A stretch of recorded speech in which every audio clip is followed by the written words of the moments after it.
오늘은 물 감각을 향상시키기 위한 스컬링 이야기, 즉 스컬링이 물 감각을 도대체 어떻게 향상시켜 주는지에 대한 이야기를 해보도록 하겠습니다. 많은 사람들이 스컬링을 하는 목적이 물에 대한 감각을 향상시키기 위해서라는 이야기를 합니다. 그렇다면 어째서 스컬링을 하면 물에 대한 감각이 향상된다고 하는 것일까? 지금 영상의 선수인 나단 아이드리안 선수의 오른손바닥의 변화를 자세히 살펴보시기 바랍니다. 천천히 움직이는 모습을 자세히 살펴보면 손바닥의 방향이 캐치를 할 때 움직일 때는 손바닥의 방향이 전체적으로 뒤를 향하고 있지만 약간 바깥쪽, 즉 손바닥이 영상에서 약간 보입니다. 결국 손바닥의 방향이 후외향하고 있습니다. 그 다음은 당기는 동작, 즉 풀 동작에 들어가면서는 손등이 약간 보이면서 손바닥은 전혀 보이지 않습니다. 즉 손바닥의 방향이 후내향하고 있습니다. 그리고 마지막 손바닥을 뒤로 미는 동작인 푸시 동작에 들어갈 때는 다시 손바닥의 방향이 바뀌면서 손바닥이 조금 보이기 시작하고 손등이 보이지 않습니다. 결국 손바닥의 방향이 다시 후외향으로 변하는 것을 확인할 수 있습니다. 그리고 마지막 피니시 동작에서는 손바닥이 다시 안쪽으로 변하고 있습니다. 영상이 깨끗하게 나오는 것이 드물기 때문에 그렇지만 유명 선수들의 물속 손바닥의 모양은 거의 같은 형태로 변하게 됩니다.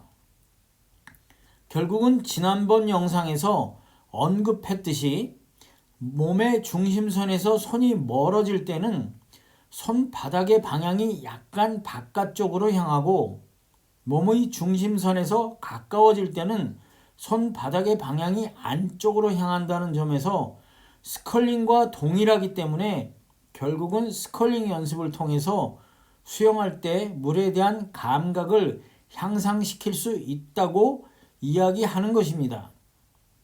그렇다면 수영에 도움이 되는 스컬링 연습에는 어떤 것들이 있는지 한번 알아보도록 하겠습니다.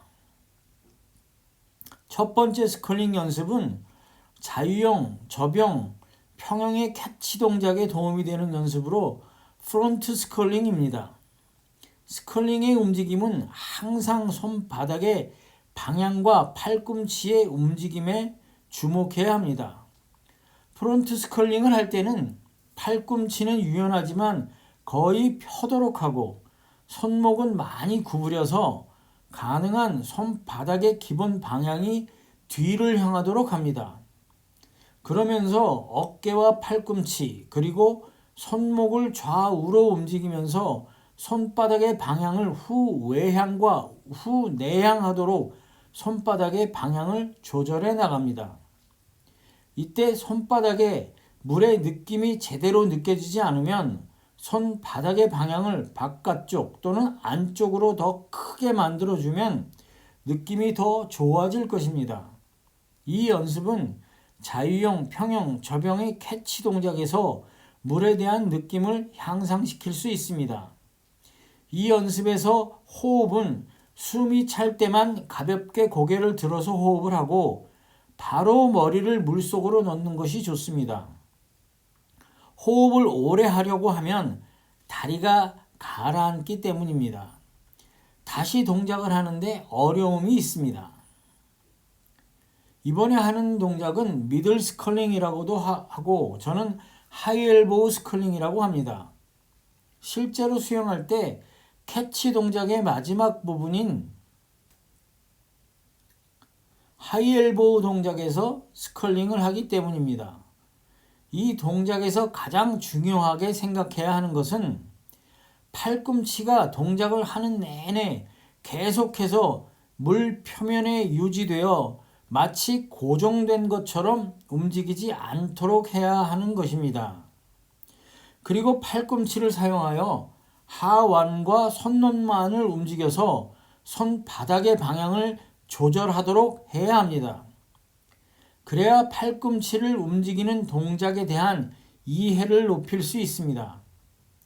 손바닥의 움직임은 언제나 몸의 중심에서 멀어지면 후 외향하고 몸의 중심선에 가까워지면 후 내향하는 것은 모든 동작에서 동일합니다. 이때도 호흡은 숨이 찰 때 가볍게 머리를 들어서 호흡을 하도록 하고 들숨이 끝나면 바로 머리를 물속에 넣는 것이 좋습니다. 이 동작은 머리를 드는 동작이 프론트 스컬링보다 약간 어렵습니다. 이번은 피니시 스컬링이라고 합니다. 자유형이나 접영의 피니시 동작과 유사하기 때문입니다.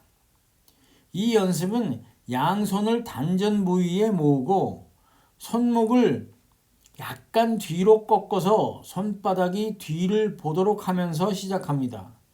이렇게 자세를 잡으면 양 팔꿈치는 거의 몸 옆에 밀착되고 팔꿈치는 약간 구부러져서 있습니다. 이 자세에서 가능한 팔꿈치를 약간만 움직이면서 하완과 손목을 사용하여 좌우로 움직여줍니다. 바깥쪽으로 움직이는 동작을 할 때 주의할 것은 어깨를 움직여서 손이 지나치게 몸에서 벗어나도록 할 필요는 없다는 것입니다. 되도록 팔꿈치만을 사용해서 좌우로 움직이면서 손의 방향을 조절하도록 하는 것이 좋습니다. 이때도 역시 몸의 중심선에서 멀어지는 동작은 후 외향, 몸의 중심선에 가까워지는 동작은 후 내향으로 손바닥의 방향이 움직여야 합니다. 이 자세는 익숙해지면 제법 빠른 속력을 낼 수 있습니다. 또한 고개를 들어서 앞으로 호흡을 하면서 할 수도 있게 됩니다. 생각보다 팔에 힘이 제법 들기도 하지만 물의 느낌을 느끼기에는 아주 좋은 연습입니다. 물론 처음에는 머리를 숙이고 하다가 익숙해지면 머리를 들고 연습해 보도록 합니다. 영상의 선수가 손목을 어떻게 움직이는지 확인하시기 바랍니다. 이번 스컬링은 백 프론트 스컬링입니다. 이 연습은 배영을 시작할 때 입수 직후에 물 잡는 느낌을 강화하는 연습입니다. 이 연습은 일반인들이 하기에는 어려움이 있기는 합니다. 이 연습의 시작은 양팔을 곧게 펴서 머리 위로 올리고 팔꿈치를 살짝 구부려 접고 손목이 가능한 뒤를 보도록 구부려 줍니다. 이 자세에서 손목을 좌우로 움직여야 합니다. 이때 손바닥의 방향이 좌우로 변화를 해야 하면서도 뒤를 보아야 하기 때문에 손목을 생각보다는 많이 꺾어야 합니다. 이 연습은 처음에는 거의 제대로 되지 않습니다. 또한 전혀 보이지 않는 상태에서 느낌으로만 해야 하는 어려움이 있습니다. 그러나 배영 선수들에게는 절대적으로 필요한 연습입니다. 배영 선수들의 경우 처음 입수 동작에서 물 잡는 동작으로 들어갈 때에 가장 어려움을 많이 느끼기 때문입니다.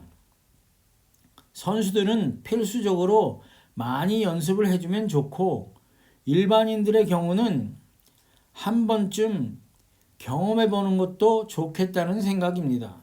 물론 영상의 선수처럼 킥을 하지 않고 몸을 띄워서 몸의 자세를 잡는 것 또한 좋은 배영 연습입니다. 마지막 연습은 배영의 피니시 동작을 향상시키기 위한 백 피니시 스컬링이라고 할 수 있습니다. 연습 종류의 이름은 임의로 제가 정한 것입니다. 그리 알아주시기 바랍니다. 이 연습을 할 때는 뒤로 몸을 영상과 같이 똑바로 눕히도록 합니다. 손바닥의 위치는 둔부의 옆에 위치하도록 합니다. 팔꿈치는 살짝 구부려서 움직임이 자유로울 수 있도록 해야 합니다. 상완은 움직이지 않으면서 하완과 손목만을 사용하여 좌우로 움직여서 이때도 물론 손목을 약간 젖혀서 손바닥에 기본적으로 뒤를 향하도록 하고 몸의 중심선에서 벌어지면 후 외향하고 몸의 중심선으로 가까워지면 후 내향하도록 손목을 조절하여 손바닥의 방향을 바꿔줍니다. 이 동작은 그리 어렵지 않기 때문에 선수들이나 일반인 모두가 즐길 수 있습니다. 다만 손이 물 바깥으로 나오지 않도록 약간 물속으로 깊게 넣도록 하는 것이 좋겠습니다. 이 외에도 몇 가지 연습이 더 있기는 하지만 다음 기회에 하도록 하겠습니다. 오늘도 즐거운 연습이 되시기를 바랍니다. 감사합니다.